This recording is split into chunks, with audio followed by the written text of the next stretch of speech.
In this guide, I will be showing you guys how to fix the no service issue on your iPhone. Let's get started. First, launch your settings. Now enable for the option airplane mode.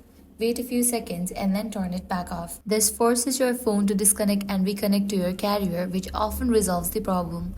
If that does not work, the next step is to check for your carrier settings update. For that, go to Settings, General, About. If a pop-up appears saying Carrier Settings Update, tap Update.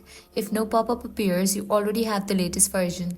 Next, head into your cellular settings. If you use an eSIM, toggle the line off and wait for it to disconnect. Then toggle it back on to reconnect to your carrier. This may take a moment but can restore your signal.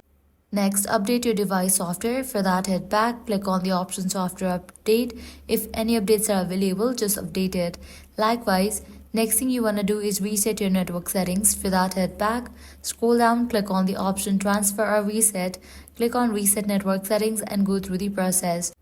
With these, your problem might be resolved. As a last resort, what you want to do is first restart your device. For that, press and release the volume up, press and release the volume down. Then press and hold the side button until the Apple logo appears, and that's it. With these steps, you'll be good to go. Your problem will be resolved. If this guide helped you out, do not forget to like, share and subscribe.